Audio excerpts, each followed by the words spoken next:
genuinely cannot believe it's already November. I feel like every single month I've been saying that the month has just absolutely passed me by and gone by faster than any other month, and it just keeps continuing that way. Hello everyone, welcome or welcome back. My name is Abby if you're new here, and if you're not, welcome back. Today we are diving into my November reset, which I am very excited about. I've been loving doing these for y'all all year. October seriously flew by. I remember the first day being literally like yesterday, and now it's already over. I'm just so confused how the time is flying so fast. Today we're gonna go over my October goals and which ones I met and didn't meet, the goals I've set for November, my November doodle journal setup, share a little reading recap from what I read in October and then what I plan on reading in November, and ending off with a spending recap for the month of October. If you are new here, be sure to subscribe if you aren't already and turn on post notifications so you don't miss any uploads, and follow me on my social media down below so we can keep up in real time. Getting started with the October goal recap. If y'all remember from last month's video, I had to hit 99,000 subscribers on YouTube, which we did before I even filmed the October reset, which was amazing. So that goal was achieved, and y'all, we are so close to 100,000. So if you're just watching and you will watch my videos often, or if this is your first time seeing me, please do subscribe because we're literally so close. Less than 500 people away. I did read 2 books, which was one of my goals, and then I did watch more movies and shows. We specifically watched Nobody Wants This, which was such a fun show for us to watch together as a couple. I loved the episodes were short, so it wasn't like I was having to devote so much of my evening to watching something. But there's definitely some fall movies I would love to watch that I haven't seen before. I have like a whole thing saved on my Pinterest of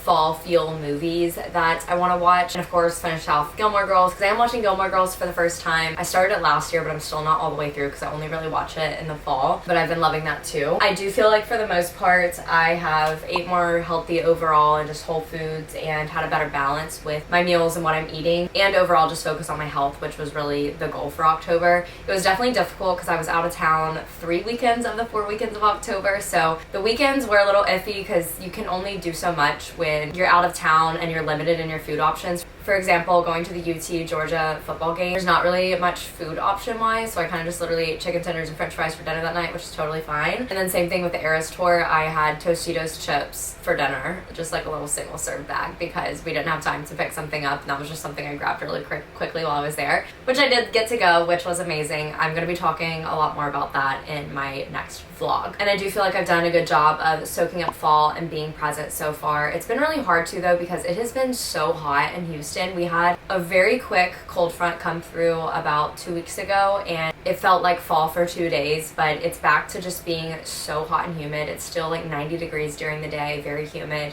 and I'm just so ready for the cooler weather to get here. I feel like it's normally a lot cooler by this point in the year, or at least that's how I remember it, but I don't know if that's accurate. And the 2 goals that I did not achieve were a social media detox day, which I can't believe I forgot to do it again because I was gonna do 2 days this month since I forgot to do it last month. The month just totally passed me by. I definitely plan on doing true social media detox days though in November. We're not gonna forget this time. And then less screen time. I had days where I definitely had less screen time, but overall I didn't really reduce it. I feel like fully blaming that on being chronically online the whole entire week before the Eras tour came to New Orleans, because I was so adamant about getting a ticket at face value, and I felt like I had to be online to like check for updates for how far along the stage was, because that determined when they did their ticket drops at face value on Ticketmaster. I had an app installed to notify me when tickets went below a certain price for resale. I was in a Discord channel that helped notify me about ticket drops and prices, and I had post notifications turned on for 3 different Twitter accounts for when the queue opened and just when the tickets were dropping. So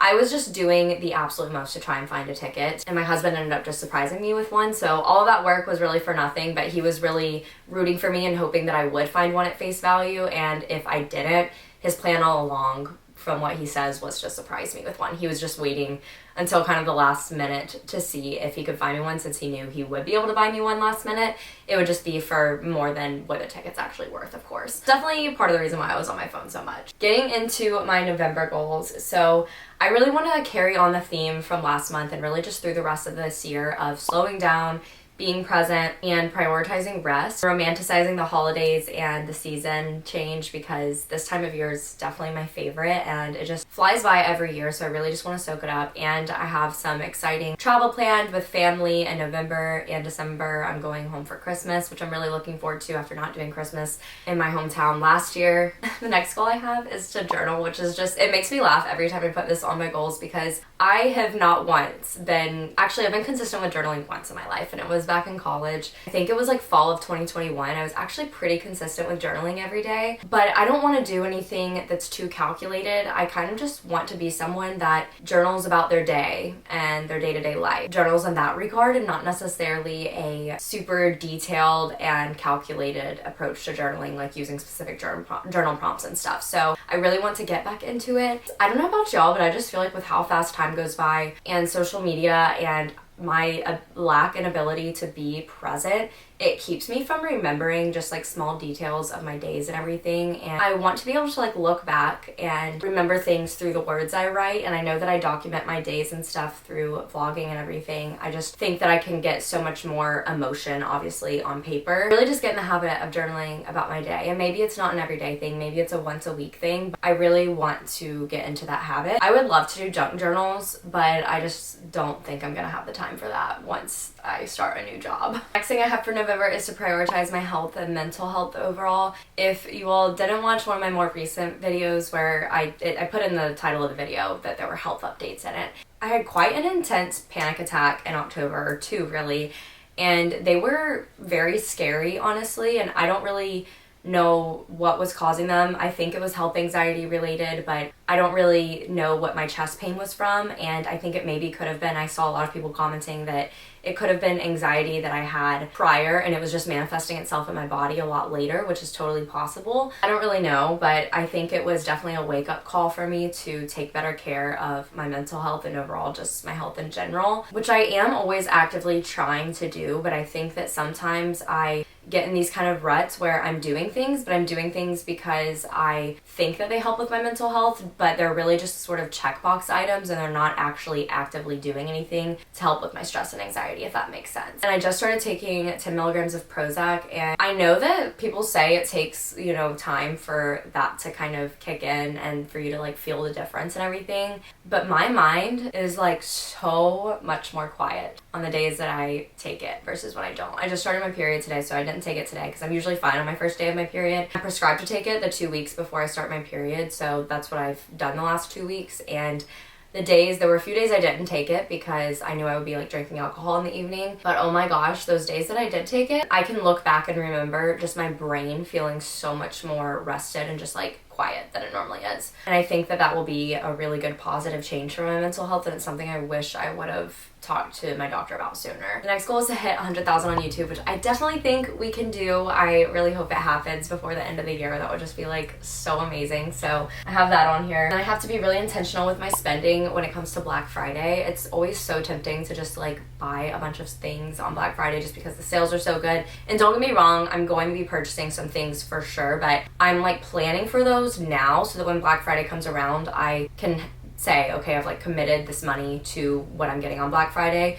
and really try and only buy those things that I have thought about beforehand. And I encourage y'all to do the same so you don't make any, you know, impulsive purchases or wasteful purchases that you don't really need. And I usually do this every year. Black Friday is actually when I buy most of my Christmas presents for family and for my husband and that kind of thing.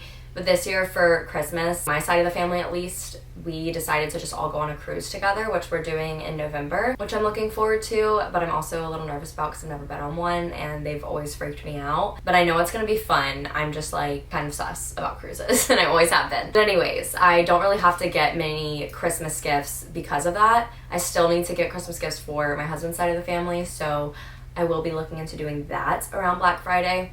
But overall, just being very intentional with my spending around then. I have to read 2 books, and I want to start and finish the tandem read for Throne of Glass. I finished Queen of Shadows this month, which I'll talk about later, but I really want to jump into the tandem read and my goal. I mean, I say to finish it in November, but that is honestly just crazy to me to even put that as a goal. So really what I mean by that is to like work towards finishing the tandem read, and I really want to finish the tandem read by the end of December. I plan on reading the physical copies of the books, but since I'm going on a cruise, I think I might end up getting copies on my Kindle or the one giant like PDF that has them combined so that I can read them on my Kindle on the cruise, because I'm definitely not bringing both of those big books on the cruise. And then I have to decorate for Christmas and romanticize the holidays. So I just think of when it comes to like romanticizing the holidays, Thanksgiving, Christmas, romanticizing the holidays, I love baking things that are in season. Cooking things that are in season, obviously like thinking of like soups and more cozy, hearty meals. I really want to try the Sweet Loren's gingerbread spice cookies that they came out with. We tried the pumpkin spice ones and we personally loved them, but I know a lot of people don't like them. And I really, really want to try the gingerbread ones because I love gingerbread stuff. I think of drinking seasonal coffees, obviously decorating, listening to Christmas music.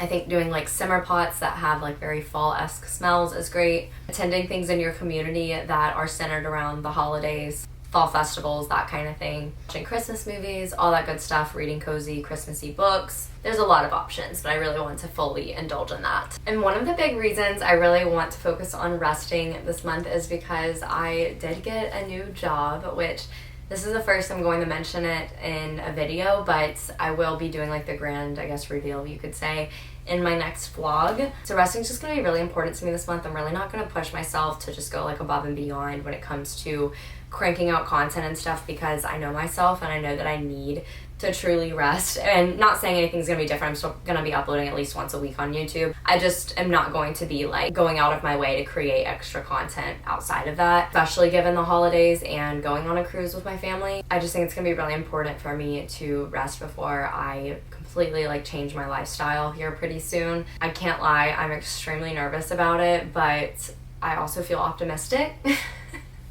It's just like a strong mix of both. I really want to kind of go through my work clothes and refresh my work wardrobe since I am starting a new job and I'm going to be in office 3 days a week. So that's a lot, and I don't really have that many work clothes because honestly my last job was very, very casual. I could wear jeans, like my high top Converse to the office, and it was like not a problem. And honestly, a lot of the things I wore were things that I kind of already owned and like wore in my daily life out and about. A lot of like my work pants, like slack type pants that I have, don't totally fit me anymore right now, and I don't want to get rid of them because I think that as an adult, you know, you're going to fluctuate your weight and through sizes and everything. So overall, just assess my work wardrobe and see what I need to get, because it is going to be more formal, not necessarily like business formal by any means, but it is business casual, but I think it's more formal than my last job was, at least from what I have heard. So I don't have a ton of clothes that necessarily fit in that category. So I would like to refresh my work wardrobe a little bit, see what I can get and do there. Recapping October in my doodle planner, I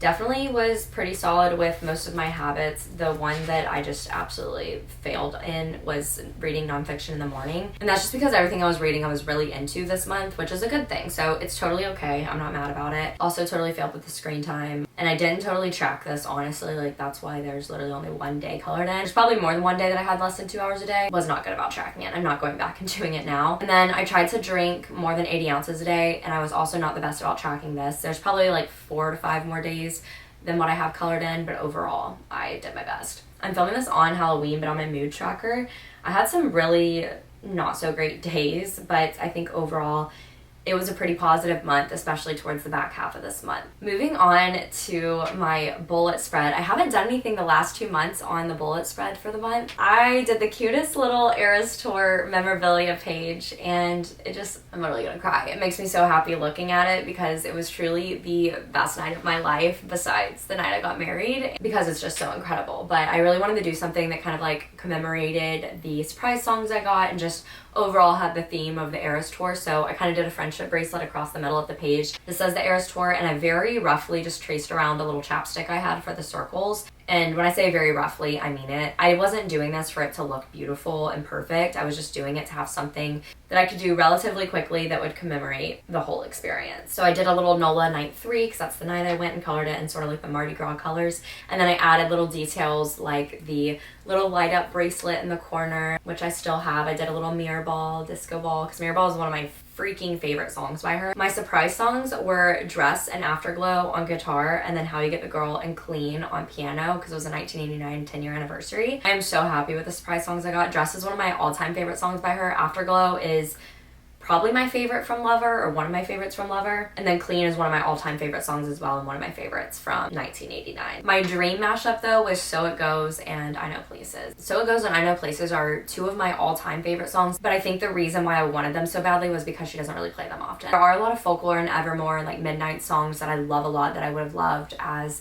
surprise songs, but she's played them many times before, and so it goes, and I know places she just hasn't really played often. But I printed out some pictures at CVS, and I just kind of like cut the empty space out, and a picture that I had taken of her, which really it's just the screens, and then she's a little ant in the picture because I was still pretty far away from the stage. And then I did one of all of our wrists with our friendship bracelets. I made all of my friendship bracelets in the car on the way there, and I made 12, I think, or 10. And I have my little solo picture, and I have just this random sticker that I stuck on here that I had. Yeah, I wrote dress with a little reputation snake and then little clouds for the 1989 songs because they just made me think of 1989. And then I did a little afterglow up here with a heart. And I love how this turned out. This was just one of my favorite days of the entire year, so I had to do something to commemorate it. Moving on to November and my spread, I love this theme. It's very cute. We've just got some bread, and I think it's very cute, but I don't love the coloring aspect of it just because I was like, okay, it's obviously all gonna be like basically brown stuff, and I only had so many brown-ish markers. I think it's fitting for the month, so it's cute. And I did the same thing with the monthly spread, and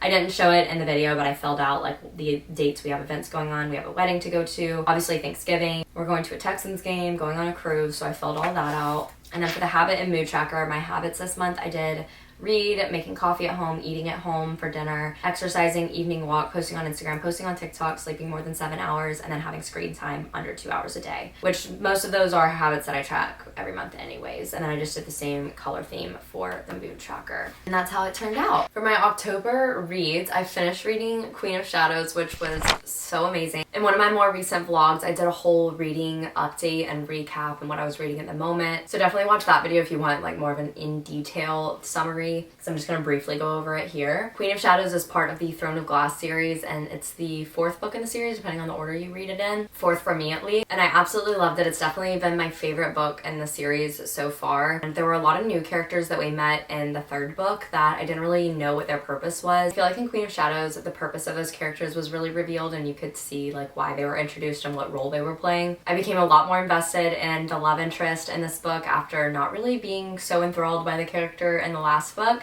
And I'm very excited to finish out the series. If you're wanting to read Throne of Glass or the A Court of Thorns and Roses series by Sarah J. Maas, now is the time to do so because these books just hit different in the fall if you are a mood reader. I've been reading Throne of Glass for a long time, literally since March of 2023, I think, is when I started it. And I do really wish I would have just read the series back to back. It was truly just so amazing. I was on the edge of my seat. The end of the book was just so crazy. There were multiple times where I was like gasping, crying, and I was just like, what is going on? And my husband was like, are you good? And I'm like, yes, you don't understand what I'm reading right now. I listened to Ready or Not on audiobook, and I think that's by Cara Bastone. It was a really sweet book, and it's about this girl, and it starts out this way, so this isn't a spoiler, but she is pregnant, and she became pregnant from a one-night stand. She's navigating being pregnant, and she's really close with her best friend of many years and her best friend's brother. I think this is a really cute book to read in late fall going into winter. It's based in New York City, and the setting is just perfect for that time of year, and most of the book takes place during that time. I primarily listened to this when I was just taking my dog on walks in the morning and evening, and sometimes I'd listen to it when I was cooking in the evening. The narrator did a really great job if you want to listen to it on audiobook, and it was just a really cute, cozy, feel-good book. I think I gave it 4 stars. I can't totally remember. It was really like a 3.75 rounded up to 4 for me. There were just some parts that felt really drawn out, and I think that's why I didn't really feel like it was a 4 or a 5-star read. And as far as the plot goes, I kind of knew what was going to happen the whole time, and some of the side characters were a little frustrating in my opinion, but overall the male main character and the main love interest by the end of the book, he is literally the perfect man written by a woman. So I loved him. And honestly, it was a pretty unique plot in the sense that the book started out with the female main character pregnant and that it was from a one-night stand. I read We Used to Live Here by Marcus Kleiwer, I think is his name. I might be butchering that. I didn't look it up right before I said that, so hopefully that's right. This was a thriller horror book and not something I typically read, but it was the book club pick for this month for the book club I'm in with my sister-in-law and some of my friends and her friends. And it was a really good book. I don't really know what to rate it still. Literally, I finished it like over a week ago, but I just don't really know how I feel about it because I didn't have the best time reading it because I was so disturbed in ways, but it was a page turner. Like I was always like, what's gonna happen next? What's gonna happen next? But the way the book is written, it leaves a lot of things open for interpretation. And I know some people really like books where the ending is very clear and concise and it's just, you know, perfect. Here's the ending. Thank you. There's no confusion on what happened. But this is definitely one of those books where the author intentionally leaves it up to the reader to reflect on what they just read and decide on how they think the book really ended. So it makes it a really, really great book club pick if you're in a book club, because that totally opens the floor to so many questions and so much discussion, because everyone is going to have different ideas of things and different interpretations. There's going to be things that some people caught that you maybe didn't catch, especially in a thriller. It's about these two girls who are a couple, and they bought this house that is to be like a fixer-upper for them out in the middle of nowhere. And basically this family who used to live at the home comes by and asks if they can have a tour of it, and basically the dad that used to live there wants to show it to his children, and then a bunch of weird stuff just starts happening. It's got some gory components and moments for sure, but it's more of like a psychological thriller. I know it's the author's debut novel, and it's so good, and I'm pretty sure the book is getting made either into a series or a movie, but it was really solid. I think I give it like a strong 4 stars. It's hard for me to rate thrillers and horrors because I don't read them that often, and I feel like I generally have the same experience reading scarier books. They're all page turners for me. When I rate books, one of the biggest pieces of rating the books is my experience and how I felt while reading the book, in terms of, was it a page turner for me? Was I constantly, wanting to know what was happening next? Did it keep me intrigued? And that's usually the case with most thrillers and everything, so I always think that aspect of the books is really strong. And I just finished Firefly Lane 2 nights ago, and that book destroyed me. It's by Kristen Hanna, and Kristen Hanna writes impeccable historical fiction. She just writes the women in her books, the protagonists, and the female friendships, and overall just the experience of girlhood and womanhood so well, and you get so connected to the characters. And Firefly Lane was just so good. I freaking loved it. It basically follows this friendship of these two girls that it starts out, I believe, in the 70s, and you follow their friendship over 30 plus years. I don't really want to give a lot away, but as preteens and teenagers, they were kind of just misfits, and they both had their own problems, but coming together, they were kind of this unstoppable force, and they did everything together, they dreamed together, and then they went through college and post-grad life together, and you're really just kind of walking through all of those stages of life. And it's crazy because since the book spans over such a long amount of time, the book feels really, really long, and it is a longer book, but it feels so much longer than it actually is. And I think it's because you do jump ahead a couple years or a couple months from time to time, but I never felt like I was missing anything, which just speaks to Kristen Hanna's talent as an author, in my opinion. And I really want to watch the series, but I realized that there's a second book that came after Firefly Lane, so I need to read that first, because I had posted about it on my Instagram story, and a couple of y'all DM'd me and said to read the second book before I watched the series, because the series kind of combined the two. But it was an amazing book, and I've only read The Nightingale by Kristen Hanna outside of Firefly Lane, and I love that book too, and both have made me ugly cry, because Kristen Hanna's just an expert in making me ugly cry. Overall though, I'm really proud of myself because I read 4 books this month. I only had 2 books as my goal for this month, so I ended up reading 4, which is pretty great. Going into the books I want to read in November. So for book club, my friend Katie Mundy is hosting book club, and she has a YouTube channel if y'all haven't seen it. I know I've mentioned it here and there, but she's one of my friends, and I invited her to the book club that I've been going to with my sister-in-law, and it's her turn to host this month, but she chose to do The Last One at the Wedding by Jason Rekulak. It was just published this month, so I know it's like a newer book, but she said it's slow burn mystery vibe, so I'm really looking forward to that because I think it'll be a good cozy read. And then I have to read Empire of Storms and Tower of Dawn by Sarah J. Maas, which I'm really wanting to, I'll probably do that tonight, is go ahead and start like tabbing those 2 books out so I know when to switch to the other book. But that's my TBR for this month. I'm not going to expand outside of that. I am listening to The Invisible Life of Addie LaRue on audiobook right now. I'm not totally enjoying it, but I'm trying to just push through. I'm still very new to audiobooks though, so I'm having a hard time because it's like there's some mornings where I'm like, I love this, I love that I'm getting a book read and knocked off my TBR. But then there's some mornings where I just like don't really want to be listening to anything on my walks or when I'm doing things. But I know it's good for me because it helps me escape my own thoughts. I'd rather like listen to something because otherwise I'm just ruminating over things. So I plan on finishing that too over audiobook, but it is a longer one, so I think it'll probably take me quite some time to get through it since I've really only been listening for like my 30-minute walks in the morning. Getting into our spending recap for October, it was an expensive month for us. Thankfully, a lot of the expenses were planned for and like we knew they were going to be happening. We had our flood insurance and home warranty, which we knew about and we had set money aside for. Our flood insurance is $1,700 and you can only pay it annually. You can't pay it like spread out over a year. And then our home warranty is the same way, and I think it's like $500-ish. I can't remember the exact price. We're gonna have to go to the dermatologist because one of his deodorants that he was using like totally destroyed his armpit, and like he broke out in like a really bad rash and had to go get that taken care of and get medicine for that and everything, which wasn't cheap. I went to the doctor, had to get like an EKG done and do a visit and everything, and I think that was like $120. We boarded Ella while we went to my hometown at the beginning of the month, and I took Ella to her annual vet visit, which was about $225 because I did have to redo some of her shots that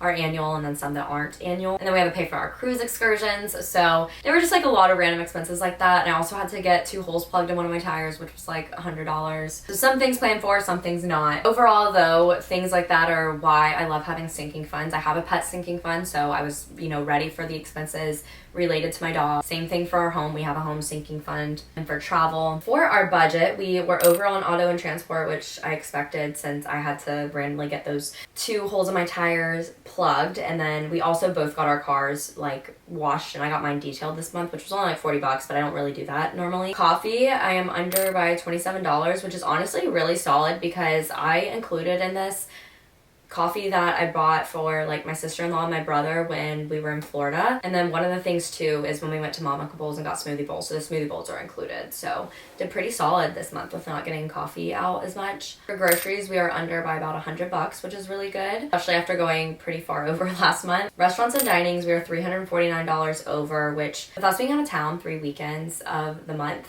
I was expecting this to be higher just because naturally you are eating out when you're not like at home. So like obviously when I was in New Orleans, I was eating out.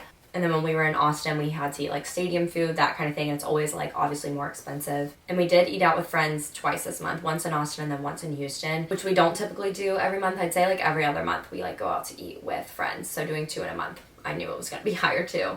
And then shopping, we spent quite a bit, but that was like totally expected, or what we spent was expected. I did spend like $250 at Old Navy because once I found out that I was going to be working a new job, I went ahead and took advantage of them doing 50% off their whole website and just got some things that I knew would be helpful in my wardrobe for fall and winter and overall just for working a job in person. And I'm also expecting to get like $100+ in returns back. I just made the returns yesterday though, so I'm not going to be getting a lot of that back right now. There were several things that I bought as like just in case items for Airstore that I ended up like not even opening or using.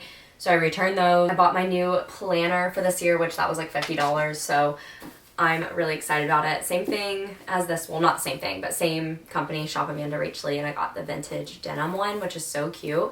And the spreads each month are different from this journal that I've been doing. So it will be all new stuff, but I'm really excited about it. Since I am starting a new job, I can't say that these videos are going to be continuing, which makes me really sad because I just don't think I'm gonna have time for them. Or if I do, it's like I'm only gonna have time to do like this and like 1 vlog a month probably. I'm really trying not to overcommit with starting this new job. I want to still be active on my socials and as a content creator, but I really need to be better about having better boundaries so that I'm not just running myself into the ground like I did when I was working my last job. Because when I was working my last job, I was just like doing the most, trying to make sure I was like posting multiple times a week on Instagram and TikTok, but then also uploading a video every week. Working a demanding job in tax, you just end up running yourself into the ground. It's doable for a little bit, but in the long run, it absolutely destroys my health. So I need to have better boundaries. And if you all like really, really love these videos and like want me to keep doing them every month, please let me know. But if not, I will probably just be doing sort of quarterly resets, and that's kind of what I'm gonna plan on doing. And then I did have to buy 2 wedding gifts this month too, so that's also why our shopping was higher than usual. And then I bought a dress to go to a wedding because I realized I just don't really have a lot of formal dresses at all. I have like enough sundresses and everything, but when it comes to having like black tie dresses, I typically rent, so then I don't own any. But I was like, I need to at least own a few. So we have a wedding this month and in December, so I went ahead and bought one just so I'd have it. And it's a very like timeless style, so I think it'll be good like this year for a wedding, that next year for a wedding or wedding event. And I just figured it would be smarter for me to spend that $100 and have something I can wear multiple times instead of just always relying on renting like I have been doing. But I still love renting and I still plan on doing it for other times and other weddings, but it's still good to have some black tie options on hand, and I just genuinely didn't have like any. And that is everything I have for this month's reset video. I hope you all enjoyed. Be sure to give it a thumbs up if you did enjoy it, and if you made it all the way to the end, comment a turkey emoji since it's gonna be Thanksgiving this month. But be sure to subscribe and turn on post notifications if you haven't already, and follow me on my social media, link down below. And thank you all so much for watching and so much for being here. I love you all, and I will see you all in my next video.